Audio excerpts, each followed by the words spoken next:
Hi friends, welcome to my channel. ಆಸೆ ಸೀರಿಯಲನ್ನು ಯಾರು ತುಂಬ ಕುತೂಹಲದಿಂದ ವೀಕ್ಷಣೆ ಮಾಡ್ತಿದ್ದೀರಿ.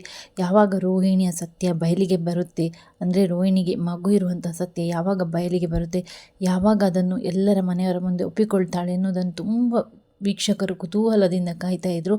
ಅದಕ್ಕೆ ಇವತ್ತು ಒಂದು ಒಳ್ಳೆಯ ಟೈಮ್ ಬಂದಿದೆ ಅಂತಲೇ ಹೇಳ್ಬೋದು. ರೋಹಿಣಿ ಎಲ್ಲ ಸತ್ಯವನ್ನು ಅವಳ ಬಾಯ ಮುಖಾಂತರ ಅವಳೇ ಹೊರಗೆ ಹಾಕ್ತಾಳೆ. ಮೊದಲಿಗೆ ಸೂರ್ಯ ಸತ್ತಿರುವಂಥ ಕನಸನ್ನು ರೋಹಿಣಿ ಕಂಡಿರ್ತಾಳೆ. ರೋಹಿಣಿಯೇ ಕಾಗೆ ಸುಬ್ಬನಿಗೆ ಡೀಲ್ ಕೊಟ್ಟಿರ್ತಾಳೆ. ಸೂರ್ಯ ಎಲ್ಲಿದ್ದಾನೆ ಅನ್ನೋ ಲೊಕೇಶನನ್ನು ಕೂಡ ರೋಹಿಣಿಯೇ ಕಳಿಸಿರ್ತಾಳೆ. ಹೀಗಾಗಿ ಸೂರ್ಯನ ಹೆಣ ಮನೆಗೆ ಬರುವಂತಹ ಸನ್ನಿವೇಶವನ್ನು ರೋಹಿಣಿ ಕನಸಿನಲ್ಲಿ ಅಂದ್ಕೊಂಡಿರ್ತಾಳೆ. ಆ ಕನಸು ನನಸಾದರೆ ಹೇಗಿರುತ್ತೆ ಅನ್ನೋ ಯೋಚನೆ ಕೂಡ ರೋಹಿಣಿಗೆ ಇರುತ್ತೆ. ಹಾಗಾಗಿ ಒಮ್ಮೆಲೆ ಬೆಚ್ಚಿ ಬೀಳ್ತಾಳೆ. ಆನಂತರ ಸೂರ್ಯ ಮನೆಗೆ ಬರ್ತಾನೆ. ಸೂರ್ಯ ಒಂದು ಒಳ್ಳೆ ಬಿರುಗಾಳಿಯಂತೆ ಮನೆಗೆ ಬರ್ತಾನೆ. ಸೂರ್ಯನನ್ನು ನೋಡಿ ರೋಹಿಣಿಗೆ ಶಾಕ್ ಆಗುತ್ತೆ.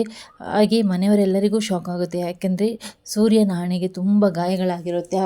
ಆಗ ಅವನು ಬ್ಯಾಂಡೇಜನ್ನು ಕೂಡ ಹಾಕಿರ್ತಾನೆ. ಸೂರ್ಯ ಕೆಳಗಡೆ ಬಿದ್ದಾಗ ಅವನಿಗೆ ಬಜರಂಗಿ ಶಕ್ತಿಯನ್ನು ನೀಡಿರ್ತಾನೆ. ಬಜರಂಗಿ ಆಶೀರ್ವಾದವನ್ನು ಮಾಡಿರ್ತಾನೆ. ಹಾಗಾಗಿ ಬಜರಂಗಿಯ ಒಂದು ಆಶೀರ್ವಾದದಿಂದ ಸೂರ್ಯ ಮೇಲಕ್ಕೆದ್ದು ಮನೆಗೆ ಬರ್ತಾನೆ. ಬರುವಾಗಲೇ ಬಿರುಗಾಳಿ ಥರ ಬರ್ತಾನೆ. ಆಗ ರಂಗನಾಥ್ ಅವರು ಸೂರ್ಯನನ್ನು ನೋಡಿ ಕೇಳ್ತಾರೆ, ಏನಾಯಿತು ಮಗ, ಏನು ಈ ಥರ ಗಾಯ ಆದದ್ದು ಅಂತೇಳಿ. ಆಗ ಸೂರ್ಯ ಮನೆಗೆ ಬಂದಾಗ ಹೇಳ್ತಾನೆ ರಂಗನಾಥ್ ಅವರ ಹತ್ರ, ಅಪ್ಪ ನಾನು ಮನೆಗೆ ಬರುವಾಗ ನಾಯಿಗಳು ನನ್ನನ್ನು ಅಟ್ಯಾಕ್ ಮಾಡಿದ್ವು, ಹಾಗಾಗಿ ನನಗೆ ಇವಾಗ ಸ್ವಲ್ಪ ಗಾಯ ಆಗಿದೆ ಅಂತ ಹೇಳ್ತಾನೆ. ಅದಕ್ಕೆ ರವಿ ಹೇಳ್ತಾನೆ, ನಾಯಿಗಳು ಹೇಗೂ ಅಟ್ಯಾಕ್ ಮಾಡಲಿಕ್ಕೆ ಆಗುತ್ತೆ, ನೀನು ಕಾರು ಓಡಿಸ್ತಾ ಇದೆಯಲ್ಲ ಅಂತ ಹೇಳಿ. ಆನಂತರ ಸೂರ್ಯ ಹೇಳ್ತಾನೆ, ಆ ಕಾಗೆ ಸುಬ್ಬ ಮತ್ತು ಅವನ ಕಡೆಯವರು ಅಟ್ಯಾಕ್ ಮಾಡಿದರು ಅಂತ ಹೇಳ್ತಾನೆ. ಅನಂತರ ರೋಹಿಣಿಯ ಸತ್ಯ ಸೂರ್ಯನಿಗೆ ಗೊತ್ತಿರುತ್ತೆ. ರೋಹಿಣಿಯ ಮುಖಾಂತರ, ಬಾಯಿಯ ಮುಖಾಂತರವೇ ಸೂರ್ಯ ರೋಹಿಣಿಯ ಸತ್ಯವನ್ನು ಹೊರಗೆ ತೆಗಿತಾನೆ. ಮೊದಲು ಹೇಳ್ತಾನೆ ರಂಗನಾಥ್ ಅವರ ಹತ್ರ, ಅಪ್ಪ ನಾನು ಆ ಕೃಷ್ಣ ತಾಯಿಯನ್ನು ನೋಡಿದೆ, ಅವಳ ನಡತೆ ಸರಿ ಇಲ್ಲ, ಅವಳೊಂದು ಒಂದು ಹೆಂಗಸೇ ಅಲ್ಲ, ಅವಳ ನಡತೆಯೇ ವಿಚಿತ್ರವಾಗಿದೆ, ಹಾಗೆ ಹೀಗೆ ಅಂತ ಹೇಳ್ತಾನೆ. ಅದಕ್ಕೆ ಹಾಗೆ ಹೇಳುವಾಗ ರೋಹಿಣಿಗೆ ತಡ್ಕೊಳ್ಳಿಕ್ಕೇ ಆಗುವುದಿಲ್ಲ. ರೋಹಿಣಿ ಮತ್ತು ಸೂರ್ಯನ ನಡುವೆ ಮಾತಿನ ವಾಗ್ವಾದ ನಡೆಯುತ್ತೆ. ಆಗ ಶಾಂತಿ ಕೇಳ್ತಾಳೆ, ರೋಹಿಣಿ, ನೀನು ಯಾಕೆ ಅವಳ ಬಗ್ಗೆ ಅಷ್ಟೊಂದು ಯೋಚನೆ ಮಾಡ್ತಾ ಇದ್ದೆ, ನೀನು ಯಾಕೆ ವಾದ ಪ್ರತಿವಾದವನ್ನು ಮಾಡ್ತಾ ಇದ್ದೆ ಅಂತೇಳಿ. ಅದಕ್ಕೆ ರೋಹಿಣಿ ಹೇಳ್ತಾಳೆ, ಕೃಷ್ಣ ತಾಯಿ ನನಗೆ ಗೊತ್ತಿರುವವರು, ಅವಳು ಹೇಗೆ ಅನ್ನೋದು ಕ್ಯಾರೆಕ್ಟರ್ ನನಗೆ ಚೆನ್ನಾಗಿ ಗೊತ್ತಿದೆ ಅಂತ ಹೇಳ್ತಾಳೆ ರೋಹಿಣಿ. ಸೂರ್ಯ ಪದೇ ಪದೇ ಅವಳ ಕ್ಯಾರೆಕ್ಟರ್ ಸರಿಯಿಲ್ಲ ಅಂತ ಹೇಳ್ತಾನೆ.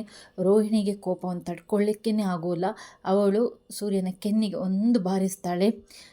ಅನಂತರ ಇರುವಂಥ ಸತ್ಯವನ್ನು ಒಪ್ಪಿಕೊಳ್ತಾಳೆ. ಕೃಷ್ಣ 9 ತಿಂಗಳು ಹೊಟ್ಟೆಯಲ್ಲಿ ಇಟ್ಟುಕೊಂಡು ಹೊತ್ತು ಸಾಕಿ ಸಲಹಿದ್ದು ನಾನು, ಅವಳು ಎಂಥವಳು ಅನ್ನೋದು ನನಗೆ ಮಾತ್ರ ಗೊತ್ತಿದೆ, ಹಾಗೆ ಹೀಗೆ ಅಂತ ಹೇಳಿ ರೋಹಿಣಿ ಎಲ್ಲ ಸತ್ಯವನ್ನು ಒಪ್ಪಿಕೊಳ್ತಾಳೆ. ಮನೆಯವರೆಲ್ಲರಿಗೂ ಶಾಕ್ ಆಗುತ್ತೆ. ಕೃಷ್ಣ ತಾಯಿ ರೋಹಿಣಿಯ ಅಂತ ಎಲ್ಲರೂ ಒಮ್ಮೆ ಆಶ್ಚರ್ಯಚಕಿತರಾಗಿ ನೋಡ್ತಾರೆ. ಮನೋಜ ಕೂಡ ಅಷ್ಟೇ, ಅವಳ ಮೈ ಮೇಲೆ ಕಲ್ಯಾಣಿ ದೆವ್ವ ಬಂದಿರೋದು, ಹೇಗೆಲ್ಲ ನಾಟಕ ಆಡಿದ್ಲು ಅದೆಲ್ಲವನ್ನು ಮನೋಜ ನೆನೆಸಿಕೊಳ್ತಾನೆ. ಆನಂತರ ಮನೋಜನಿಗೆ ಏನೂ ಸಹಿಸಲಿಕ್ಕೇ ಆಗೋದಿಲ್ಲ. ಅವನು ಜೋರಾಗಿ ಕಿರುಚ್ತಾ ಕೆಳಗಡೆ ಬೀಳ್ತಾನೆ. ಆಗ ರೋಹಿಣಿ ಬರ್ತಾಳೆ, ಏನಾಯಿತು ಮನೋಜ್ ಅಂತ ಹೇಳ್ತಾಳೆ. ಆಗ ಹಿಂದೆಯಿಂದ ಶಾಂತಿ ಬಂದು ರೋಹಿಣಿಯ ತಲೆಯನ್ನು ಇಟ್ಕೊಳ್ತಾಳೆ. ಅತ್ತೆ ಬಿಡಿ ಅತ್ತೆ, ನನಗೆ ನೋವಾಗ್ತಿದೆ, ಅತ್ತೆ ಬಿಡಿ ಅತ್ತೆ ಅಂತ ಹೇಳ್ತಾಳೆ. ಆದರೂ ಕೂಡ ಶಾಂತಿ ಬಿಡೋದೇ ಇಲ್ಲ. ರೋಹಿಣಿಯ ಕೆನ್ನೆಗೆ ರಪ ರಪ ಅಂತ ಬಾರಿಸ್ತಾಳೆ.